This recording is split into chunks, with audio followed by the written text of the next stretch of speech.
I started our discussion with asking you that why did you choose to pursue diplomacy as your career, given that diplomacy is a very difficult area of expertise, no? Here in the Philippines, for instance, the Foreign Service exam that is held, that is given at most once a year, there are only about 3 or 4 out of the thousands who would take the exam, given the extreme difficulty of the Foreign Service examination. And I am sure in China, your examination can also be very, if not more, difficult.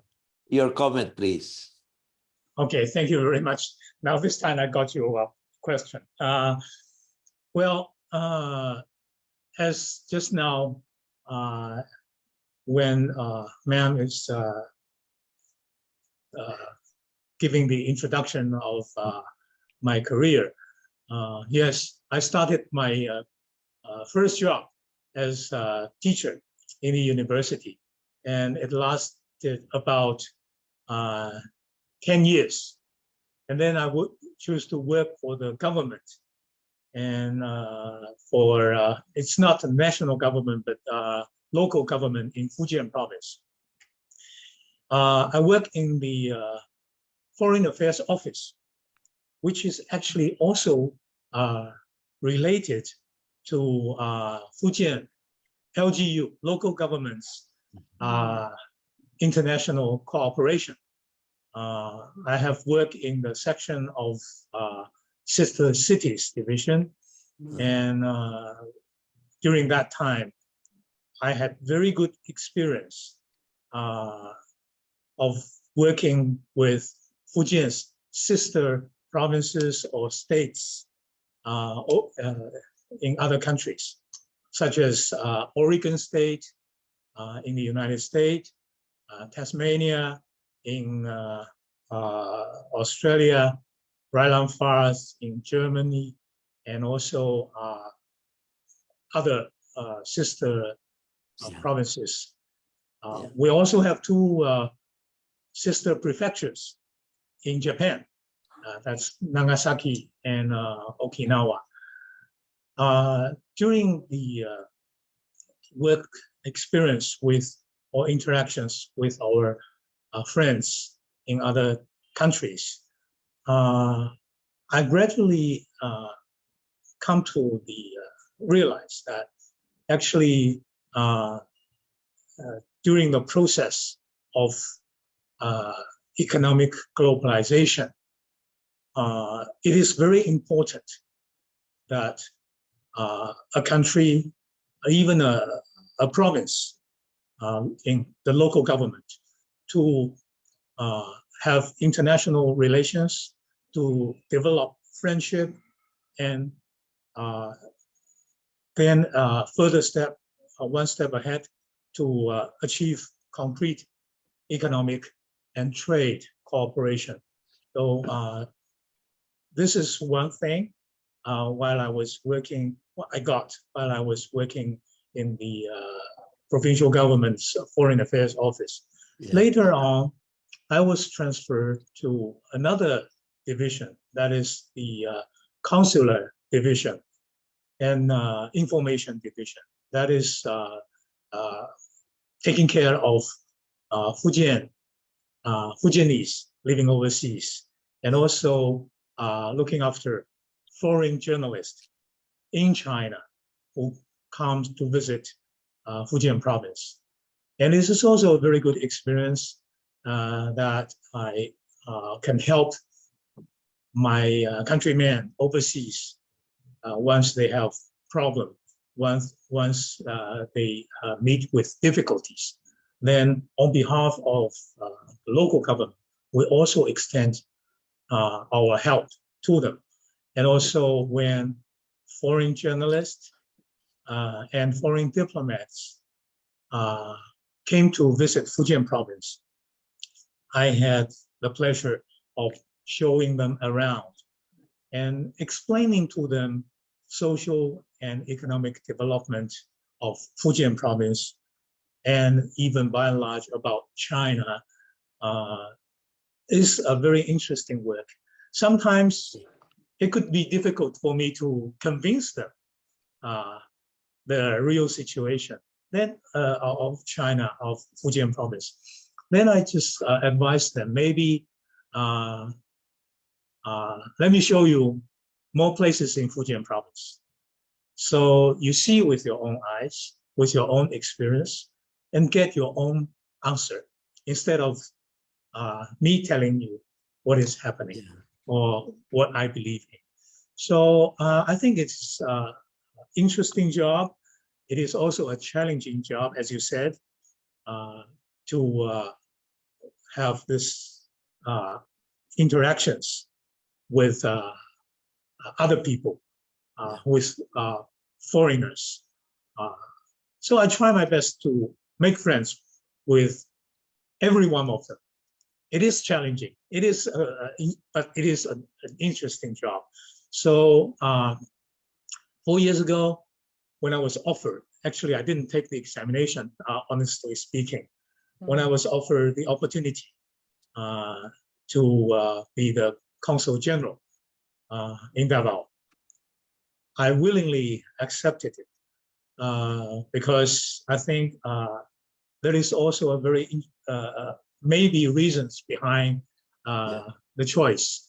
Apart from my work experience in the local government, I also come from Fujian province, where over 90% of the Filipino Chinese are from my province.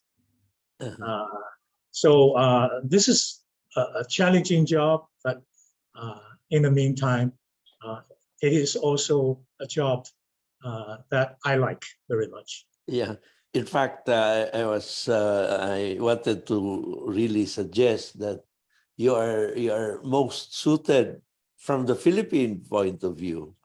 You are most suited for your position here, given the challenges that Mindanao faces, and given also that most of the Chinese here in the Philippines, and especially here in Mindanao, are from Fujian province. Although, of course, it's a province cell, but a province in China is much bigger than countries all over the world, no, and it's a big assignment, and if I may also add, I think I have learned that Mr. Sir, His Honor Li Pin worked under President Li Siping before, because the president is also from Fujian. Is that correct? Yes, sir. Yes, sir. Excellency?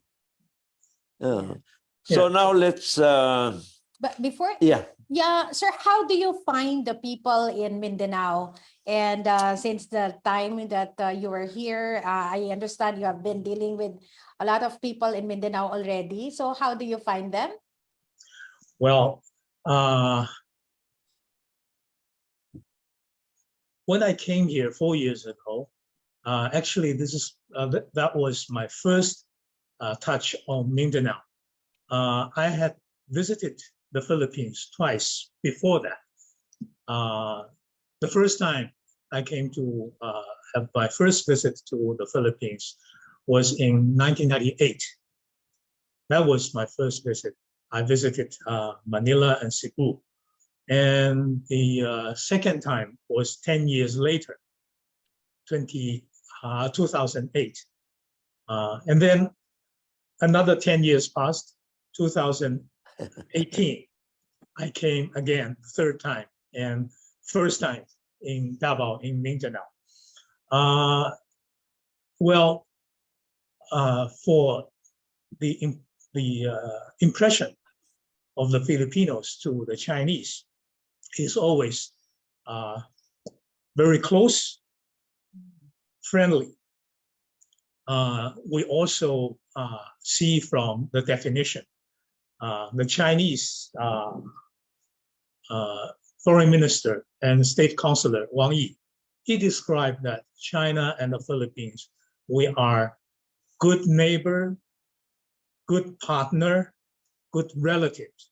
So I think this feeling really comes together when I came to Davao and to Mindanao.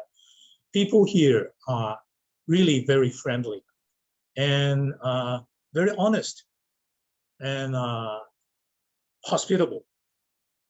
So it is also because of this, I always encourage my countrymen, especially tourists and business people, to come to Davao, to come to Mindanao. This is a place with peaceful people. Many people, of course, were told that Mindanao actually sometimes peace and order is an issue. This was also something in my mind.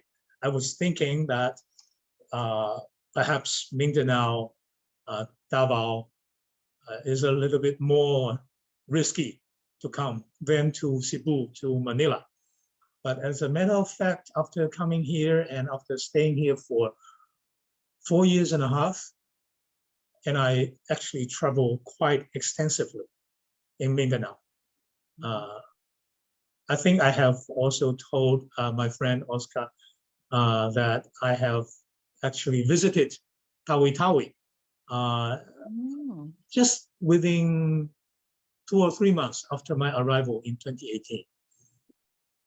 I was when I was there, I think it's actually quite peaceful, and I'm walk around pretty freely, no problem. So this is the reason why I feel very comfortable here.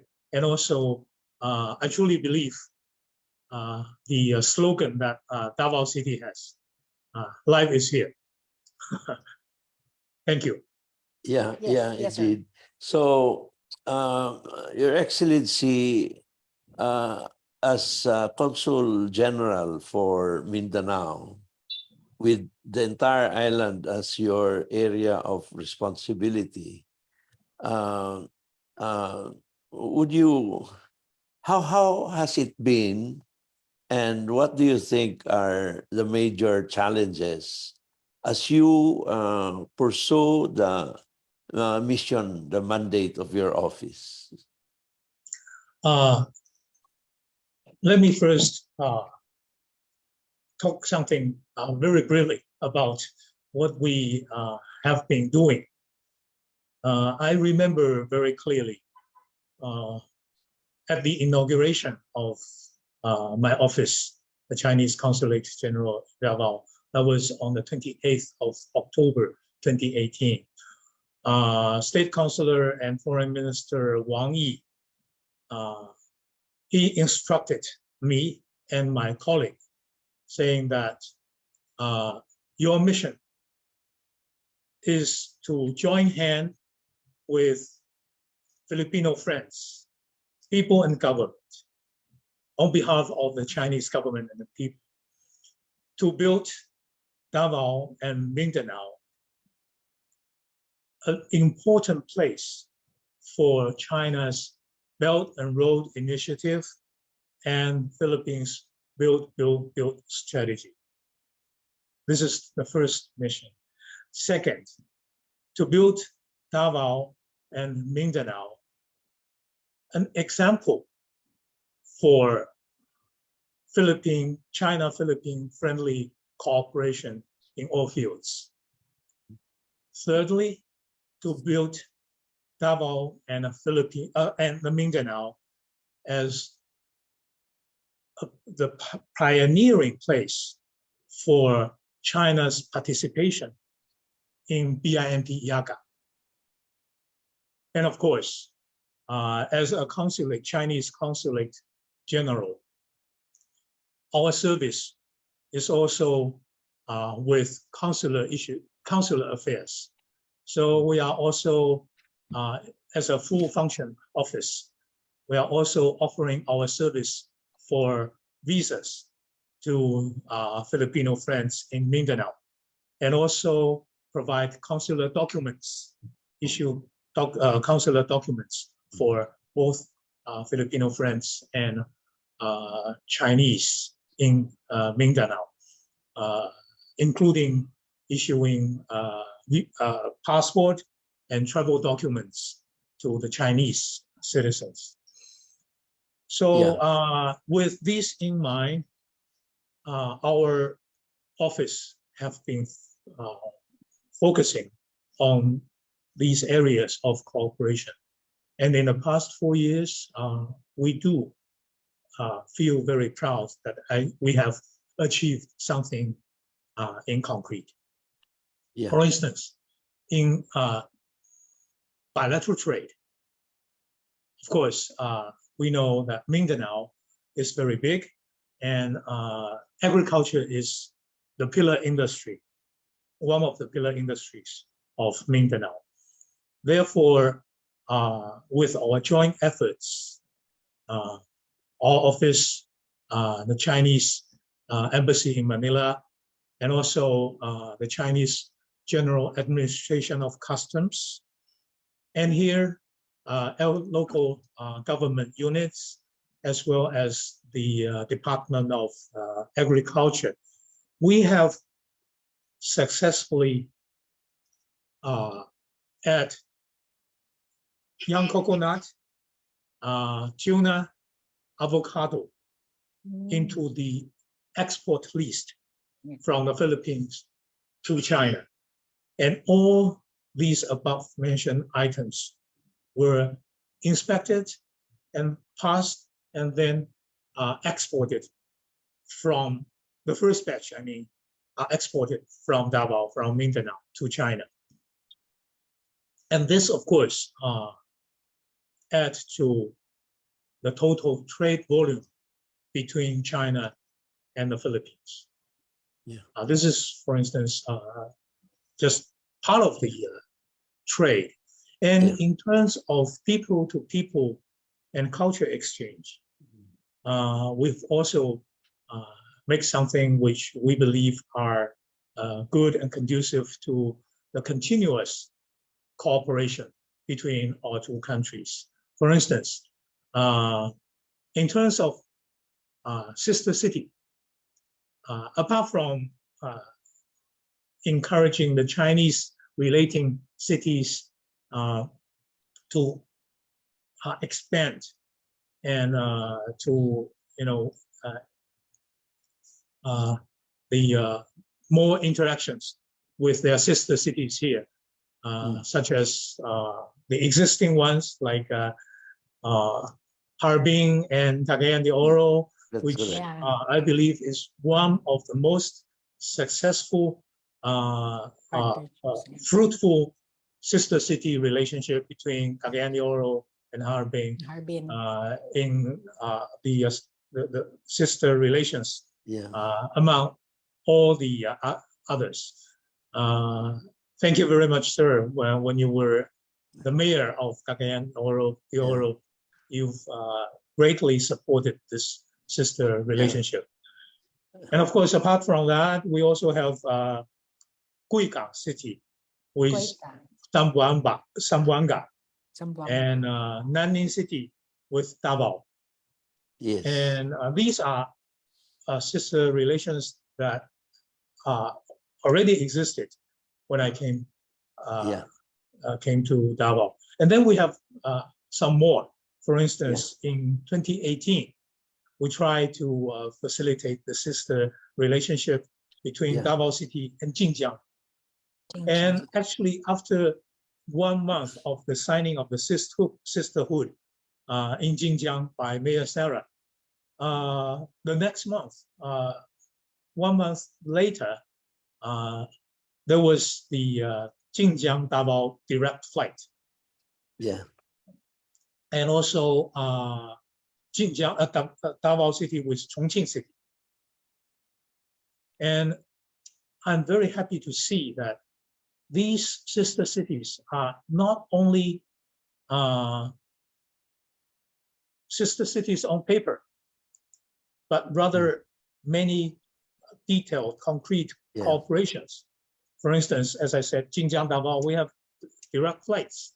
And also during the pandemic, Xinjiang city government and the people, and including those many of the private sector industries, they donated a lot of medical protective materials for Davao and Mindanao. Yeah. And also Chongqing and Davao. Chongqing is highly industrialized city in China.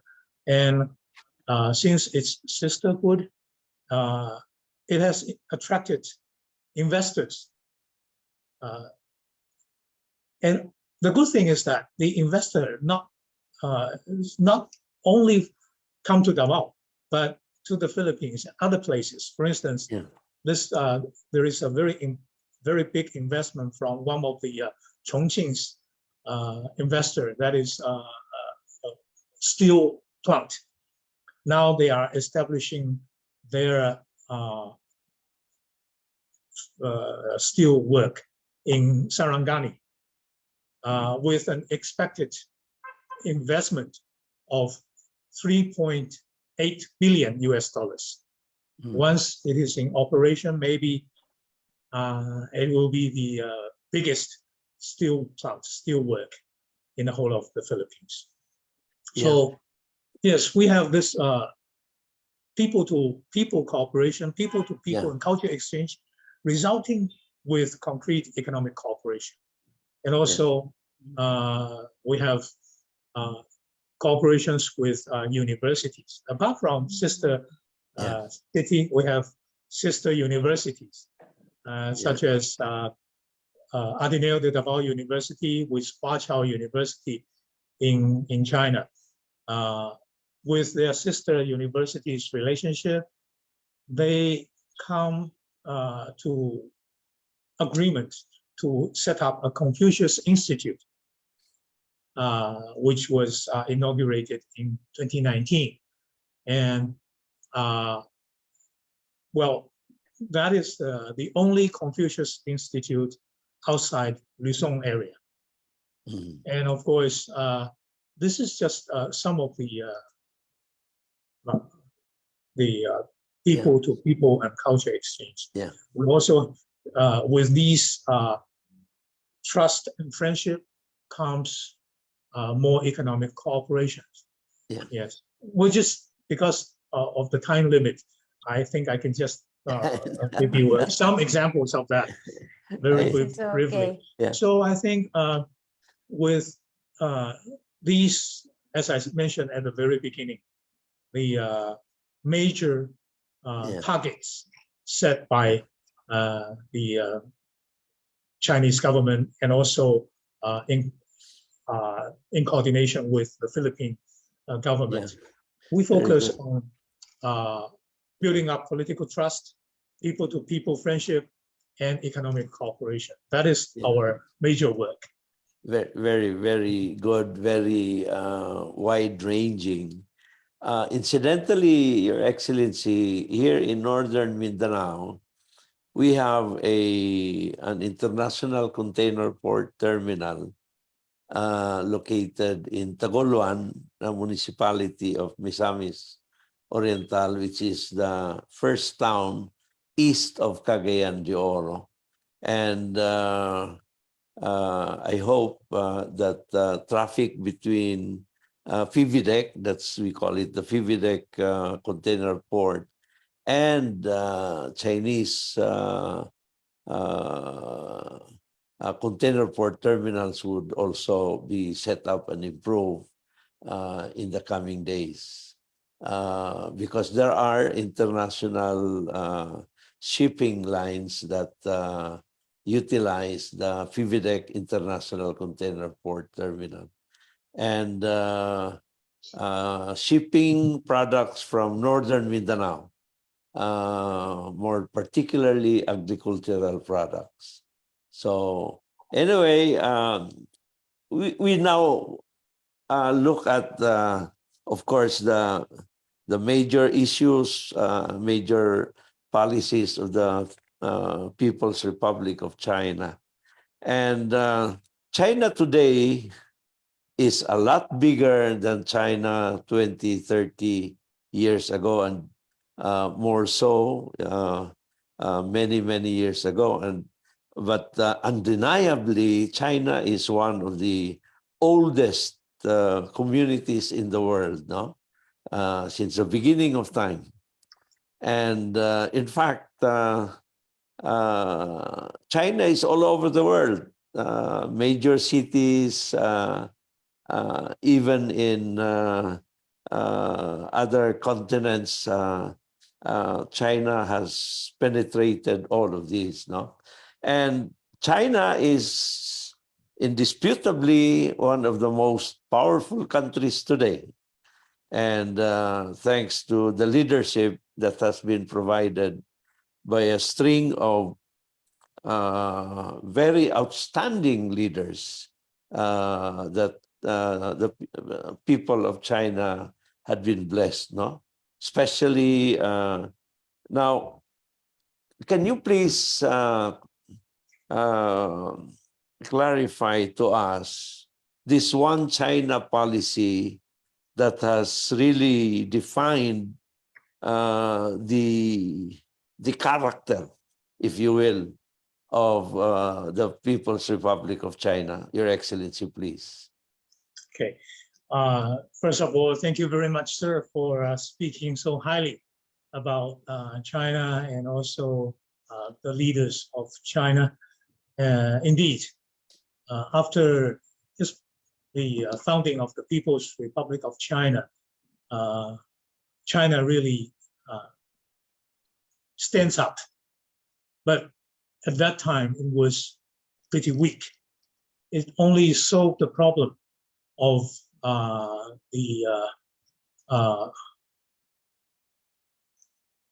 driving away those colonists and achieve independence. But at that time, in terms of economic, military, people's living standard, China, was still quite weak. And we also experienced ups and downs in our socialist drive, in our socialist modernization and China's industrialization. Actually, it was from China's reform and opening up, China really began its speedy development. That was initiated. I mean, reform and opening up policy was initiated in the year 1978. And at that time, actually still there was disagreements of whether we should still sticking to the planned economy or really open up to embrace market economy in terms of economic development. We have economic reform, and then after several years, we gradually accepted the idea that market economy can also be the part of the socialist system. And while the dominant elements of the economy is still state-owned or collectively owned, we also encourage private ownership or private enterprises to develop.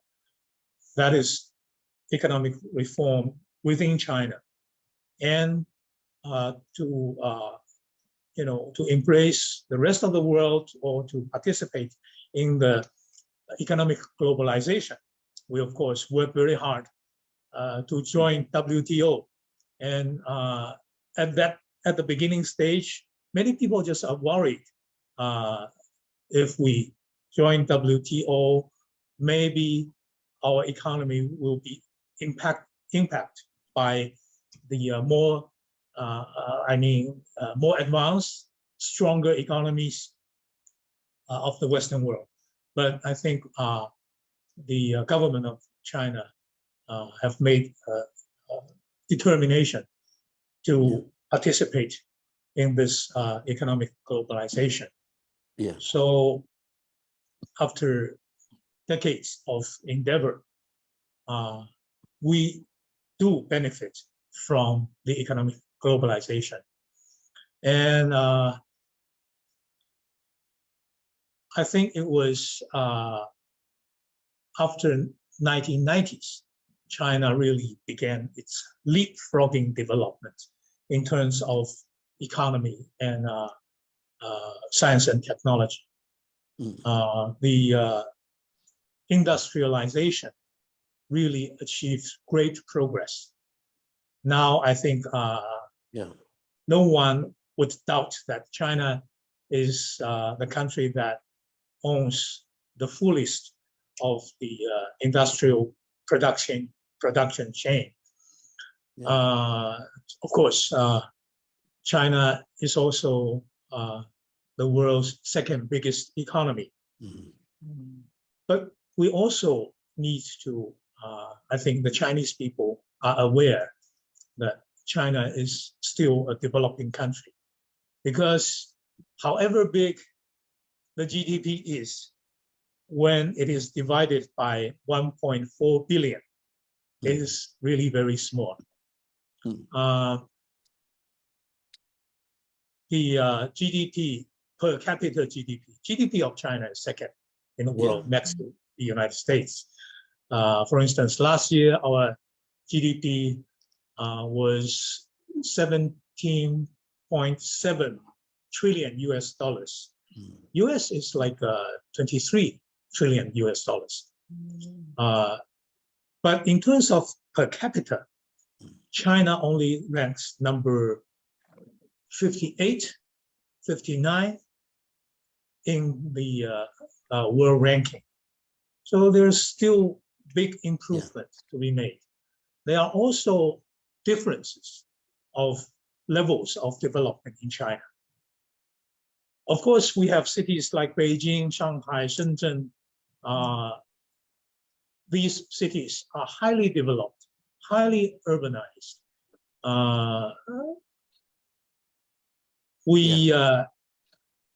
Foreigners going to cities like that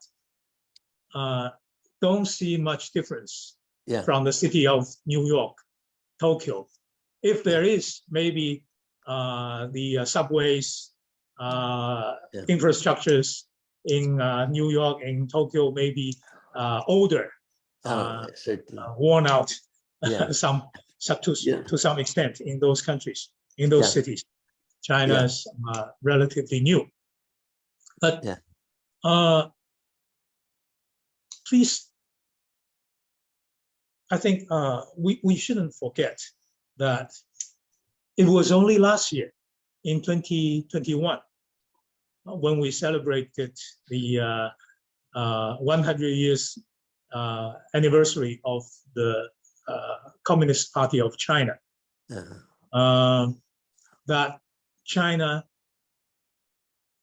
claimed that we have get rid of extreme poverty, which means that we have achieved a relatively well-off society in all-round way, leaving no one behind. Everyone is above a poverty line. So it's a great achievement under Chinese government and under, of course, the joint effort by 1.4 billion Chinese. It's a miracle. China never achieved that in our history. In the past. Maybe 200 years ago when China was number one, still there are a lot of people, living under poverty line, extreme poverty. So these are achievements that we achieve because of our embrace, participation of economic globalization, and also it's because of the hard work of the Chinese people. Yeah. I think the feature of hard working of the Chinese Yeah. is almost the level of Chinese. Wherever they are, however rich they are, they continue to work. 10 hours, 12 hours a day, and 7 days a week. Very much Certainly. hard working. So- Your Excellency, 2013, I remember very distinctly. I have just assumed office as mayor of Cagayan de Oro then. And we were invited to Xiamen, which is a city in Fujian, to attend a conference, no? And in that conference, well attended, businessmen and government officials, I saw the late Mr. John Gokung Wei.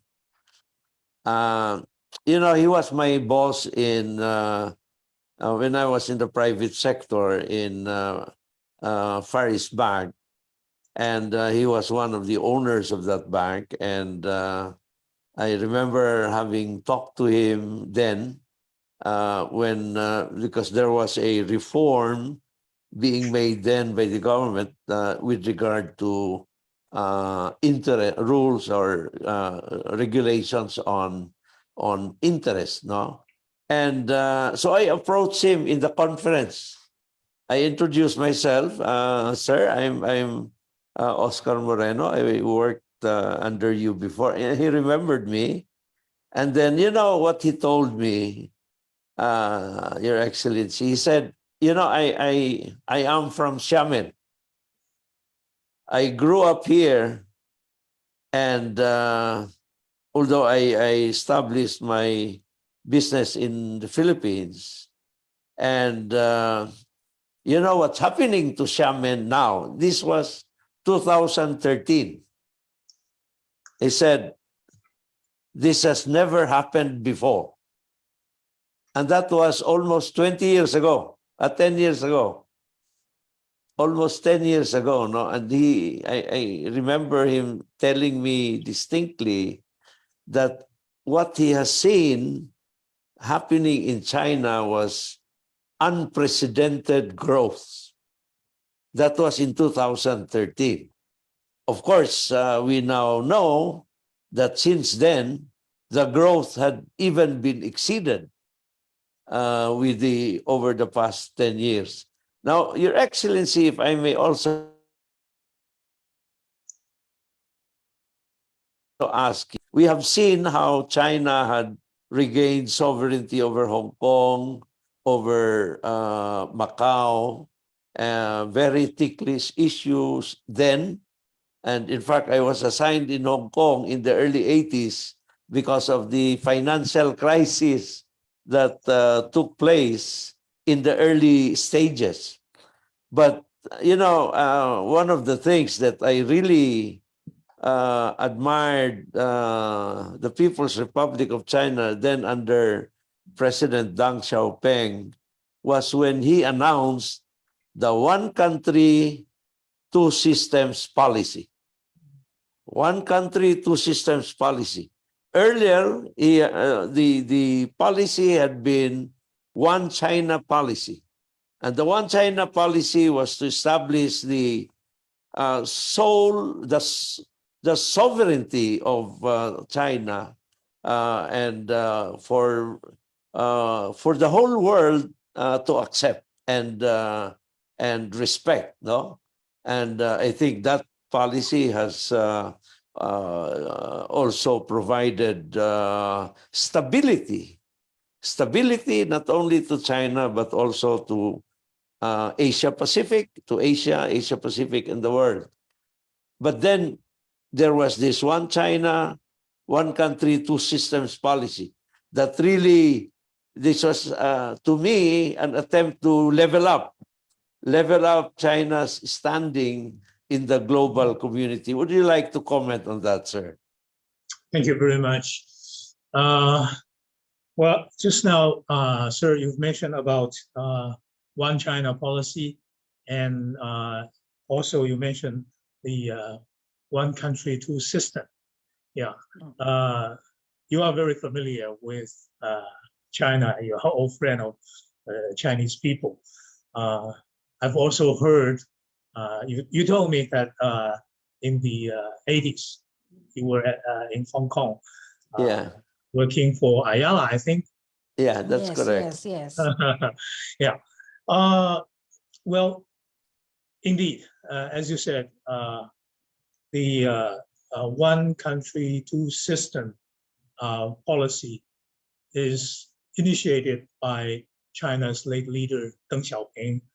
I think if I remember clearly, it was initiated first time in 1982 when he was in discussion with some other major leaders of China. And actually, this policy was initiated aiming at peaceful reunification of Taiwan. And then, of course, this one country, two system policy was first used in China's regain of sovereignty over Hong Kong in 1997. And then 2 years later, 1999, the handover of Macau to the Chinese government from the Portuguese government. So this, as I said, policy is designed for peaceful reunification, which means that the Chinese government, while the major part of China or China's mainland practice socialist system, capitalist system is allowed to work in Hong Kong, Macau as the special administrative region, and maybe in the future with in Taiwan. And this is actually, as you said, a very, very good policy with wisdom by our late leader Deng Xiaoping. And of course, it's a policy that really welcomes competition. We are not afraid of competition. This is actually something which never happened in other countries in the world, never happened in any other period in the history. So two political systems are working side by side. So we can compete. People can see which one really comes out as a winner in terms of social economic development. We see very clearly that China's mainland really achieved leapfrogging development just within 40 odd years after reform and opening up. This is the reality no one denies. And I think definitely there are reasons behind it. They are the social political system that support the economic growth. Yeah. So give it more time. We will see that what system or China's socialism with Chinese characteristic can what can be achieved in this system. So it's a policy arrangement that the special administrative regions of Hong Kong and Macau, the people there can see with their own eyes. And also, I think the people in Taiwan can also see with their own eyes that if we expect a brighter future for our nation as a whole. We can join together. Yeah. We can have different differences. It's open and inclusive.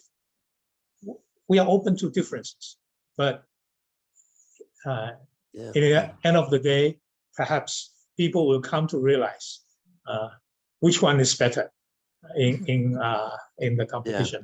Yeah.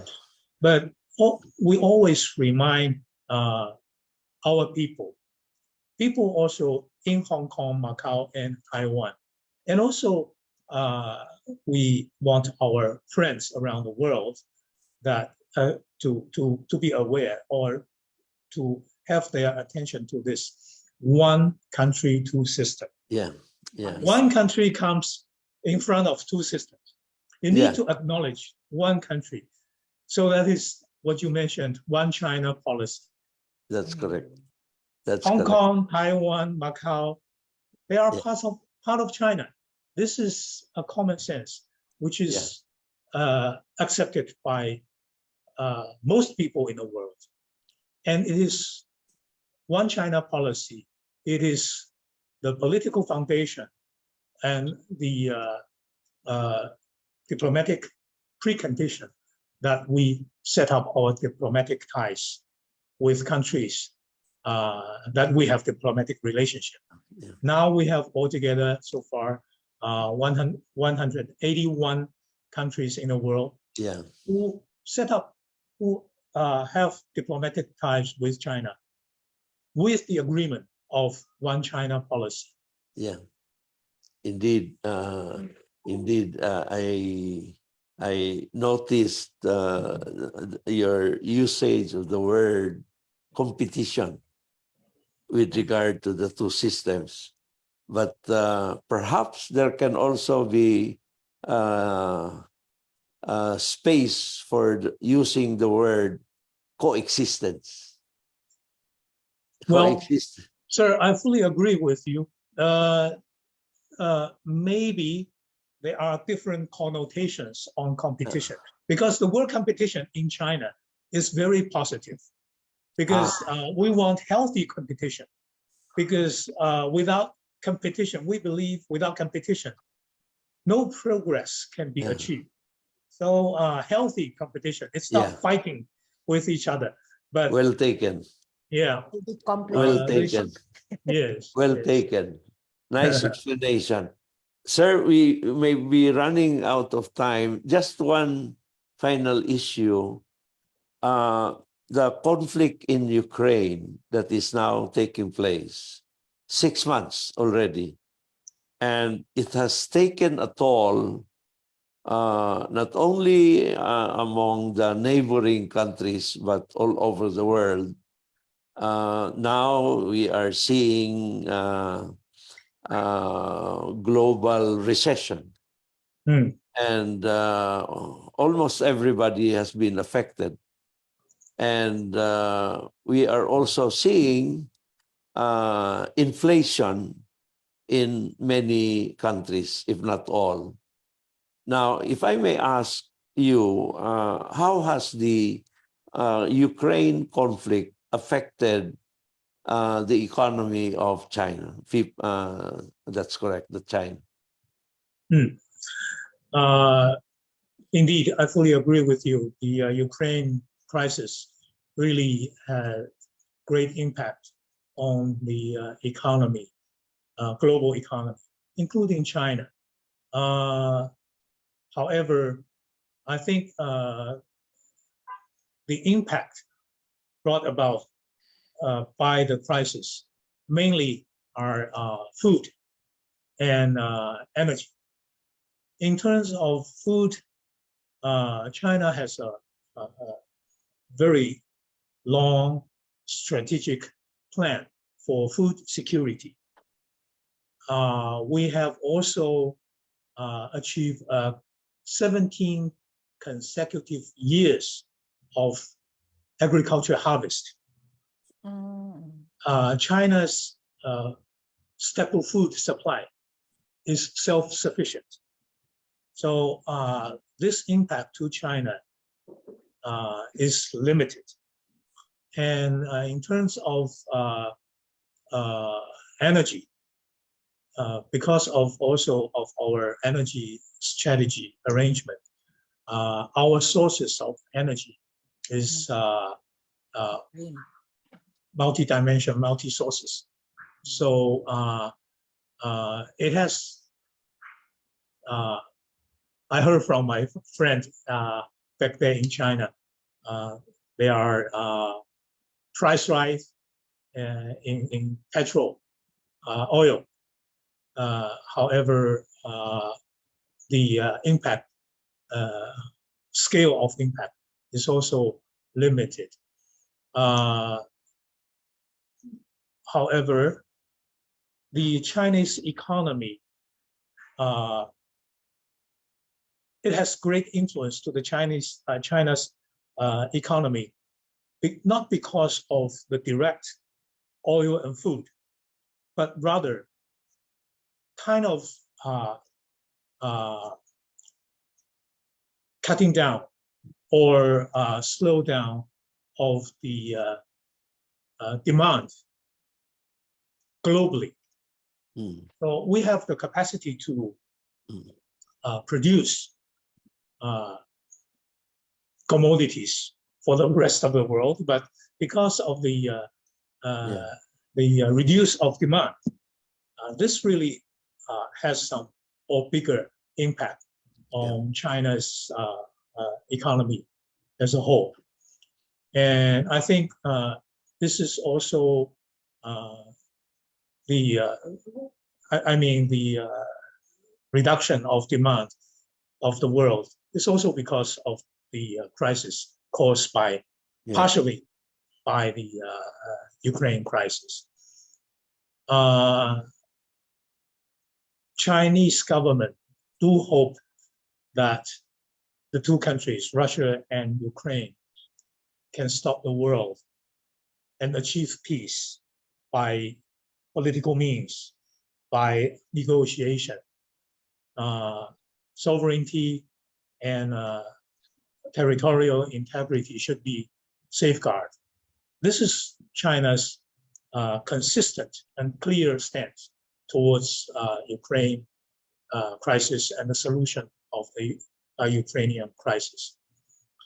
One thing I think we also need to guard against is that now this kind of tension or the possible crisis has a tendency of coming to our region. Unfortunately, it was only because of some selfish decisions or actions taken by U.S. Speaker of the House, Nancy Pelosi. She visited Taiwan as the Speaker of the House, which is third most important political government figure in the United States, violating or infringing the One China policy, which the United States government have committed. And of course, this visit at the continuous warning from the Chinese side before she made the visit. Chinese government on different levels and from different perspectives have expressed this concern and also expressed very clearly there will be consequences for the infringement of One China policy. And she insisted on visiting the Taiwan region of China. And that caused the tension in the region.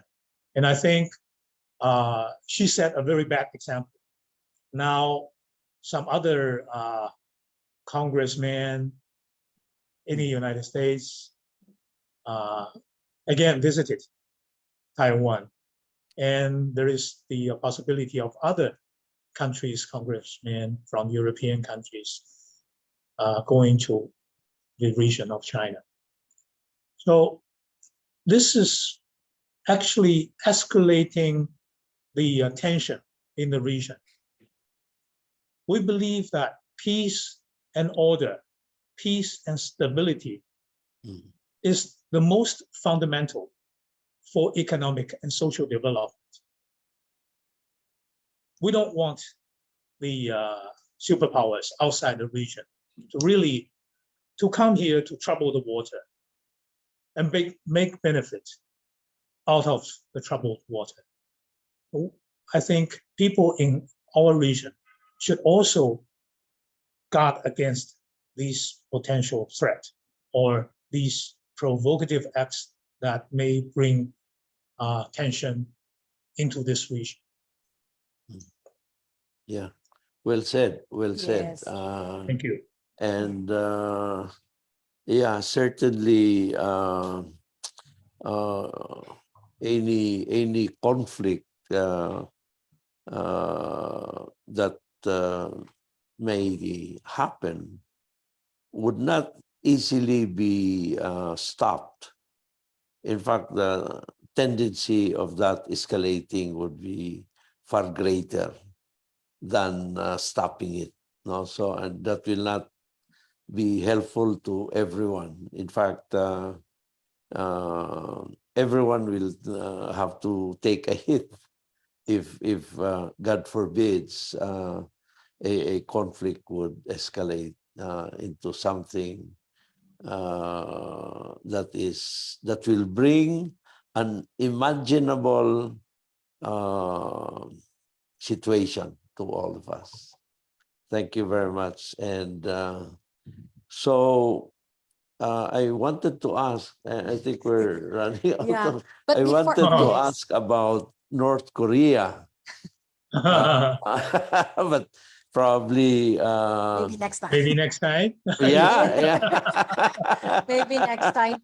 But This is the Yes. beauty of having a senior diplomat stationed in a place like Mindanao.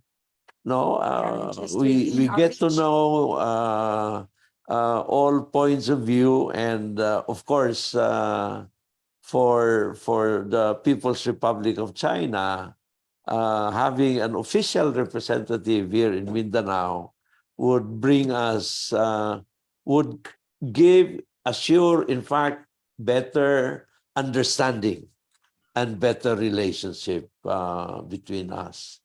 yes. Sel, you have a question to ask? Actually, since we're about to wrap up, I just would like to say hello and thank you to Consul Jerry Chow.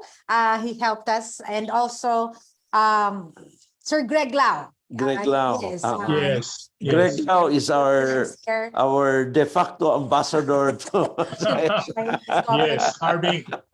Arvin. And if I would also like to mention, Attorney, in Cagayan de Oro, we are also celebrating the Chinese New Year. Yes. This is in recognition of the meaningful contribution of the Chinese community, not only in Cagayan de Oro, but to the growth and development also of Northern Mindanao. Yes. And every time we have the Chinese New Year, there's a big celebration as one city in Cagayan de Oro. So, I think that would be all for we this have afternoon. covered a wide array of issues, and I'd like to thank His Excellency Lin, Consul General for the People's Republic of China for Mindanao. Yes. And sir, would you like to give your closing statement? Thank you, sir. Very briefly, I would also like to mention that we have witnessed with great happiness that after the general election, there is a very smooth and steady transformation from the previous administration, last administration, to the present administration. And the government of the new administration have also agreed with the Chinese government that we will focus on our cooperation and especially in the field of agriculture, infrastructure, energy, and people-to-people and culture exchanges. So people and government of our two countries would like to join hands to build a new golden era for Philippine-China relationship. So I do hope that my office and together with our friends in Mindanao can do our part to make our contribution to the new golden era of Philippine-China friendship. Thank you very much, sir, ma'am, for having me. you. Thank you very much. Thank you. You can bet on that, Your Excellency. Yeah, Thank thank you. you very much. And Attorney Oka? Yeah, it's been a wonderful discussion with His Excellency Consul General Lin. No? I was there in the inauguration of the consulate office in Davao. Yes, thank you. And it was really something that, it was a milestone for Mindanao, because it would now, I thought, it would bring Mindanao closer to China and vice versa. And with His Excellency heading the group, that objective, that mission would be certainly achieved. And I wish you all the best, my good friend, Your Excellency Lilin, and in your career in the field of diplomacy. And of Thank you. course, I have told my daughter, Amy, that when she goes to Davao next time, she'll be playing badminton. Yeah. He's a good badminton player. Thank Yeah, you very he much. is a good badminton Yeah. player. Looking forward to that. Thank you. Thank you very much to our viewers. Sorry for the technical glitch earlier. That was, I hope we will not be repeating that. Thank you very much and stay safe. Good afternoon, everyone. Thank you very much. Yes, thank you very much, Attorney, and His Excellency Consul General Lilin. Thank you very much for joining us this afternoon. And to everyone, maraming salamat, daghan salamat, ug maayong hapon kaninyong tanan. Kini si Maricel Casiño Rivera.